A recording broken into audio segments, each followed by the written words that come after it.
नमस्कार दोस्तों, BSc IPF की श्रृंखला में आपका बहुत बहुत स्वागत करती हूँ।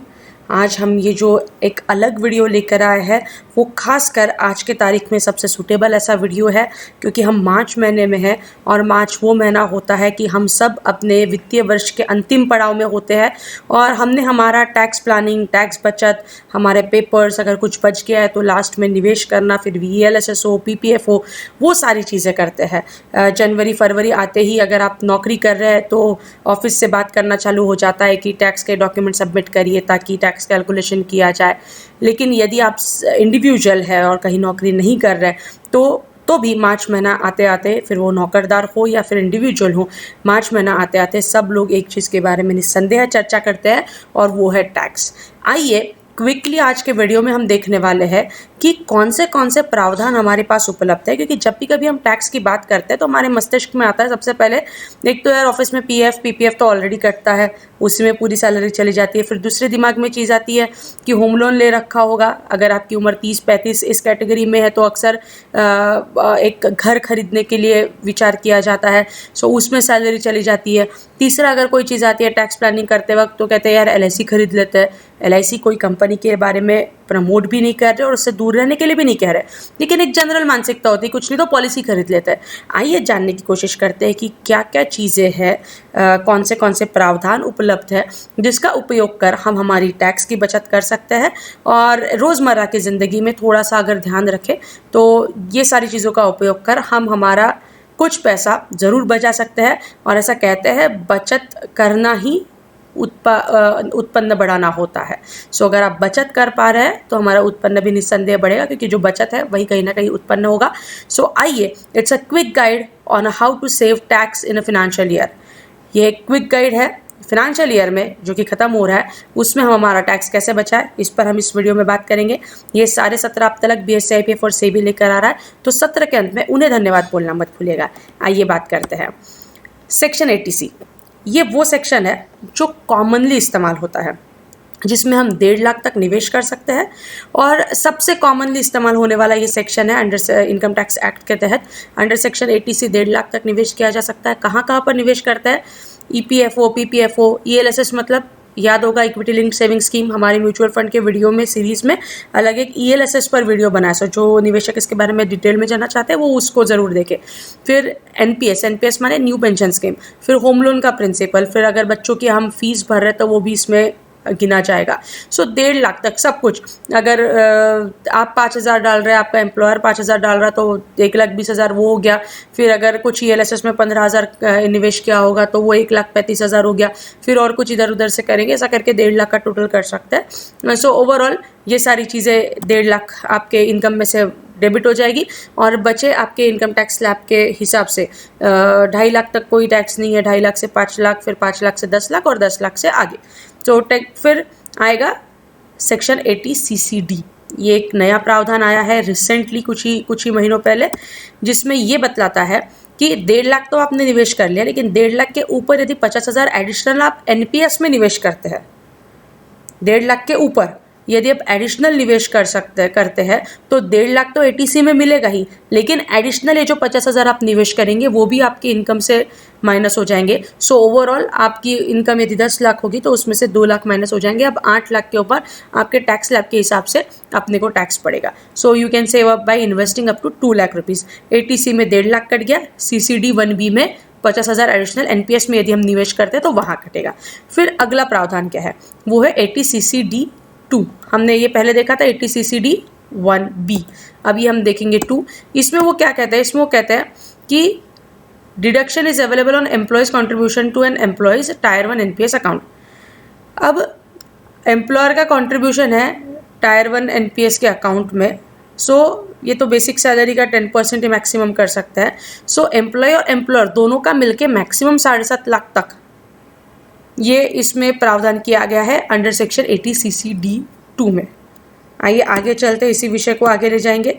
ये एक ही प्रावधान ऐसा है जो old tax regime, new tax regime दोनों में था। 80D ये भी शायद सुनकर पता होगा, इसमें premium paid for health insurance. अगर हमने हेल्थ इंश्योरेंस पॉलिसी खरीदी है खुद की, हमारे जोड़ीदार की, यदि पुरुष है तो बीवी की, और यदि महिला है तो अपने पति की, dependent children can be claimed up to 25,000। आपने हेल्थ इंश्योरेंस पॉलिसी खरीद ली, फैमिली फ्लोटर है, 12,000 का प्रीमियम जा रहा, पूरे परिवार का है, 20,000 का प्रीमियम जा रहा, तो 25,000 तक उसमें हमको हमारे इनकम से वो डेबिट हो जाएंगे।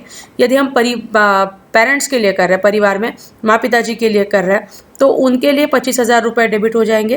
फिर 25,000 रुपये आप भरेंगे, अप टू 25,000 तक का क्लेम ले सकते हैं, मतलब आपके इनकम में से 25,000 रुपये माइनस हो जाएंगे। अगर आपके पेरेंट्स या सीनियर सिटीजन है तो उसमें 50,000 रुपये तक का क्लेम ले सकता है। मतलब मैं और मेरे परिवार, मैं, मेरा पति, मेरे 2 बच्चे, इनका मैं एक 20,000 प्रीमियम भरती हूँ तो वो मैं क्लेम ले सकती हूँ अप टू 25,000 कितना भी। मेरे माँ पिताजी यदि सीनियर सिटीजन है तो उनके लिए मैं 50,000 का क्लेम ले सकती हूँ। मतलब मैं, मेरा परिवार और मेरे माँ पिताजी, इनका यदि हेल्थ इंश्योरेंस में भर रही हूँ तो मुझे 75,000 तक की छूट है। मैं मेरे इनकम में से 75,000 माइनस कर सकती हूँ, बचे ऊपर फिर एटीसी में 1.5 लाख कटेगा। अगर एनपीएस में मैंने डाला तो उसमें भी 50,000 कटेंगे। ऐसे 2 लाख भी गए और ये 75,000 भी एडिशनल गए, ऐसा भी हो सकता है। अगर मैं और मेरे माँ पिताजी दोनों सीनियर सिटीजन हैं तो 1 लाख तक का प्रावधान नहीं है, क्योंकि अगर मैं सीनियर सिटीजन नहीं हूँ, मेरे परिवार में मैं 25,000 ही क्लेम कर सकती हूँ। अगर मैं भी सीनियर सिटीजन हूँ तो 1 लाख तक का वो प्रावधान है। अगर सीनियर सिटीजन के लिए कोई भी हेल्थ इंश्योरेंस कवर नहीं लिया है तो भी उनके ऊपर जो भी खर्चा होगा वो 50,000 तक क्लेम कर सकते हैं कि परिवार के ऊपर, परिवार मतलब पेरेंट्स के ऊपर खर्चा किया 50,000 तक मेडिकल एक्सपेंसेस के लिए, वो भी 80D में लागू है। सो 80C हमने देखा, 80CCD1 भी हमने देखा, फिर 80CCD2 हमने देखा, 80D में भी हमने देखा। सो ये जो पिछले वाला प्रावधान था इसको यदि साइड में रख देते हैं तो पहला वाला प्रावधान कौन सा था, 80C, फिर 80CCD1 और 80D, ऐसे 1.5 लाख प्लस 50,000 मतलब 2 लाख हो गए। और इसमें यदि मैं मेरे परिवार के लिए करती हूँ और मैं सीनियर सिटीजन नहीं हूँ तो मेरे परिवार के लिए और मेरे पेरेंट्स के परिवार के लिए मिलके वो हो जाएगा 75,000 रुपया। सो लगभग 2.25 लाख रुपये हमारे इनकम में से माइनस हो सकते हैं और फिर जो बचेगा उस पर as per the tax slab हमको टैक्स देना पड़ेगा। अगला प्रावधान है 80DD। अब ये क्या बोलता है, इसमें 2 प्रावधान है, एक तो 80DD है और 80DDB है। हम दोनों के लिए बात करेंगे, एक साथ ही बात करेंगे। सो एक एक पॉइंट लेते हैं। Apart from 80D medical expenses for disabled person और एनी स्पेसिफिक पर्सन, अगर डिसेबल्ड व्यक्ति है और स्पेसिफिक कोई उसको बीमारी है तो डीडी भी ऑफर क्या करता है कि आप आपके डिपेंडेंट, जो आपके ऊपर डिपेंडेंट है और वो यदि विकलांग है, डिसेबल्ड है, फिर 40% के लिए कितना, अप टू 80% के लिए कितना, 80% से ऊपर के लिए कितना, वो भी प्रावधान दिए है, तो उसके लिए भी आप क्लेम ले सकते हैं। यदि वो 40% तक विकलांग है तो 75,000 साल का आप क्लेम ले सकते हैं। अगर वो 80% से ज़्यादा विकलांग है तो 1.25% आप क्लेम ले सकते हैं। डीडीबी में बतलाया गया है other deduction on medical expenses on treatment of specific illness, कि कैंसर होगा, क्रोनिक किडनी डिसीजेस होंगे, तो अगर मुझे ये होता है इसमें से कुछ भी तो मैं मैक्सिमम 40,000 तक का खुद के लिए क्लेम ले सकती हूँ, या फिर मेरे परिवार में कोई डिपेंडेंट पर यदि बोझ आता है तो उस पर मैं ले सकती हूँ। अब ये दोनों को क्लब करके क्या बोल रहा है कि यदि मेरे परिवार में कोई विकलांग है जो मुझ पर डिपेंड करता है तो 40% कम से कम डिसेबल्ड होगा तो 75,000 तक प्रावधान है। अगर 80% से ज़्यादा विकलांग होगा तो 1.25 लाख तक प्रावधान है। और यदि कोई क्रॉनिक डिसीज़ होता है, कैंसर, किडनी, ऐसा कोई इलनेस, कोई बड़ी बीमारी होती है, तो मुझे या मेरे परिवार वालों में से किसी को भी या डिपेंडेंट को भी, तो मुझे 40,000 तक टोटल इनकम में से माइनस हो सकते हैं। सो ये हो गया 80DD और 80DD भी। ये बहुत छोटी छोटी चीज़ है जो हमें पता होनी चाहिए, क्योंकि यही कहीं ना कहीं काम कर जाती है 2 पैसा बचाने के लिए।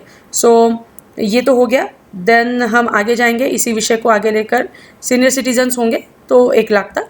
फिर 80U, 80DD, 80DD भी हमने देखा।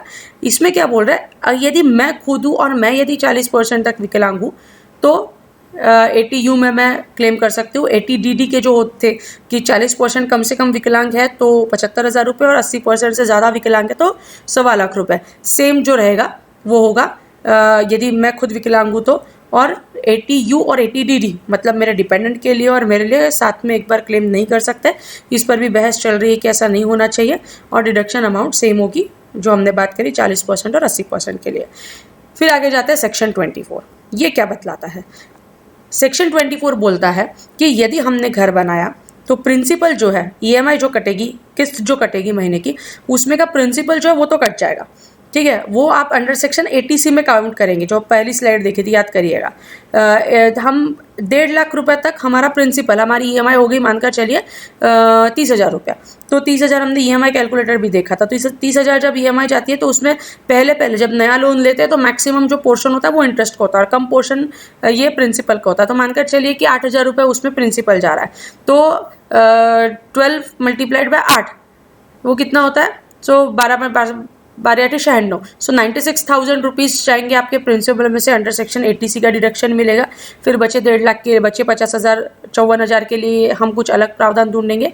लेकिन ये जो इंटरेस्ट दे रहा है 30,000 में से हमने क्या बोला कि 8,000 ही प्रिंसिपल जा रहा है एवरेज में, तो ये जो बचा 22,000 जा रहा है वो तो हमारा इंटरेस्ट है। किस्त तो 30,000 की भर रहे ना। सो जो इंटरेस्ट है अप टू 2 लाख, और वो घर हमारा सेल्फ ऑक्यूपाइड चाहिए। अगर मैं जिस घर में रह रही हूँ उस घर पे यदि मैंने लोन लिया है तो उस घर की किस्त पे जाने वाला ब्याज अप टू 2 लाख, क्योंकि EMI में एक प्रिंसिपल कैटेगरी होता है और एक मुद्दल होती है जो हम वापस करते हैं, और दूसरा होता है ब्याज। तो मुद्दल अंडर सेक्शन 80C में प्रावधान मिलेगा और ब्याज पर एडिशनल 2 लाख रुपए, क्योंकि हम ब्याज ज़्यादा भरते हैं, उसका प्रावधान हमको सेक्शन 24 में मिलेगा। अंडर कंस्ट्रक्शन प्रॉपर्टी खरीदी है और उसके लिए ब्याज दे रहा है तो वो आपको जब तक पोजीशन मिलेगा नहीं तब तक आपको इसका लाभ नहीं ले सकते, और एक बार आपको पोजीशन मिल गया तो 5 इक्वल इंस्टॉलमेंट्स में जो इंटरेस्ट आपने भरा है उसका प्रावधान आप लिख सकते हैं। फिर हो गया अंडर सेक्शन 80 EEA। अब ये क्या बोलता है? ये बोलता है कि खुद का घर नहीं है, मतलब जहाँ रह रहे वो घर नहीं है, लेकिन आपने लोन लिया है खुद का ही, आपने घर लिया, वहाँ पर आप रह नहीं रहे, लेकिन वो घर आपने लिया अफोर्डेबल हाउसिंग सेगमेंट में, जो एक नई सेगमेंट आई है 2021 में, उसमें यदि आपने लिया है तो एडिशनल 1.5 लाख का इंटरेस्ट आपको आपके इनकम में से माइनस हो जाएगा 80 EEA में। मुद्दल नहीं, यहाँ पर केवल हो रही है बात इंटरेस्ट की। सो एडिशनल वो भी हो जाएगा। ये डिडक्शन होगा 24 के ऊपर, मतलब सेक्शन 24 में जहाँ पर खुद ऑक्यूपाइड घर है उसमें 2 लाख का इंटरेस्ट है और उसके अलावा और एक घर खरीदा है तो एडिशनल बेनिफिट यहाँ पर मिल सकता है। सो ये, लेकिन उसकी कुछ कंडीशंस है वो सेटिस्फाई करनी पड़ती है। फिर है सेक्शन 80G। सेक्शन 80G क्या बोलता है? जो हम चैरिटी करते हैं, अगर कहीं चैरिटी की है हमने 80G, बहुत बार NGOs को डोनेशन दिया जाता है, कोई नई कुछ नेशनल कैलमिटीज़ होती है, सो सरकारी पंत प्रधान कोई अकाउंट में हम डोनेशन करते हैं या CM अकाउंट में डोनेशन करते हैं, तो उसमें 100% जितना हम डोनेट करते हैं उतना हमारा पूरा इनकम में से माइनस हो जाता है।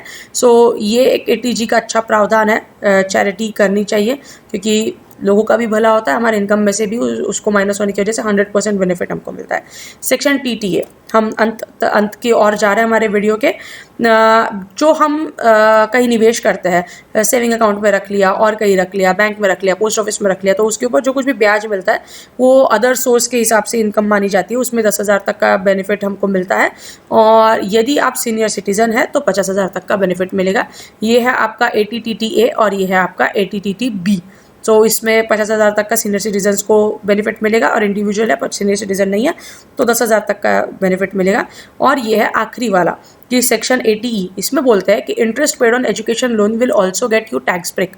मतलब क्या? अगर आपने एजुकेशन लोन लिया अपने आपके डिपेंडेंट मतलब बच्चे के लिए, so only individuals can claim, HUFs are not entitled for this deduction, there is no maximum limit. आप कितना भी इसमें अप टू कोई लिमिट नहीं है उसकी, वो आप माइनस कर सकते हैं। Benefit is available for 8 years from the loan date. So इस तरीके से हम हमारे पूरे इनकम में से ये कुछ प्रावधान है जिसमें हम टैक्स बचा सकते हैं। ये कुछ प्रमुख प्रावधान है। इसमें और एक दो चीज़ें महत्वपूर्ण है जो कि हमने समझनी चाहिए, वो मतलब कि यदि शादीशुदा है हम तो स्पाउस के नाम से भी लोन लेके कुछ ना कुछ बचत कर सकता है। दोनों का जब क्लब ऑफ इनकम होता है तो कहीं ना कहीं और सहूलियत मिलने की आशंका रहती है, लेकिन वो कब होगा, कैसे होगा, किस तरीके से होगा, वो अपने एक बार टैक्स कंसल्टेंट से बात कर ले, CA से बात कर ले, वो आपको और अच्छे तरीके से बता सकेगा। सो ये सारे वो प्रावधान है जिसके जरिए हमारा टैक्स बचा सकते हैं, और जो हम बचाएंगे वो कहीं ना कहीं हमारा उत्पन्न माना जाएगा और हम अच्छा टैक्स बचाएंगे, लेकिन टैक्स चोरी नहीं करेंगे। टैक्स बचाना अलग बात है, टैक्स चोरी करना अलग बात है। टैक्स बचाएंगे जो कुछ भी लीगल वे में होता है, कौन से प्रावधान में कितना टैक्स बचता है, सहूलतें हमको सरकार ने दी है, वो सहूलतों के हिसाब से हम टैक्स बचाएंगे और 4 पैसे बचाएंगे तो हमारे निवेश अच्छे हो पाएंगे। निवेश अच्छे होंगे तो निस्संदेह हमारे यहाँ पर समृद्धि और खुशहाली आएगी। आपको हमारे सत्र पसंद आ रहे, बहुत बहुत धन्यवाद। ये थोड़ा लंबा वीडियो ज़रूर था लेकिन महत्वपूर्ण था। BSE IPF और सेबी को धन्यवाद बोलना मत भूलिएगा। कोई क्वेरी होगी, कुछ सुझाना होगा तो कमेंट सेक्शन में ज़रूर लिखें, क्योंकि जवाब देने का प्रयास हम करेंगे। ईमेल कर सकते हैं, ईमेल एड्रेस डिस्क्रिप्शन में दे देंगे। उस ईमेल एड्रेस पर आप आपकी क्वेरीज भी भेज सकते हैं, कुछ सॉल्व करने का प्रयास करेंगे। बहुत बहुत धन्यवाद। क्वारंटाइन रहिए, कोरोना ख़त्म नहीं हुआ है, घर पर रहिए, सुरक्षित रहिए, लेकिन प्लानिंग ज़रूर करिए। फिनेंशियल प्लानिंग बहुत ज़रूरी होता है। निवेश करिए, आज का निवेश भविष्य की समृद्धि। धन्यवाद।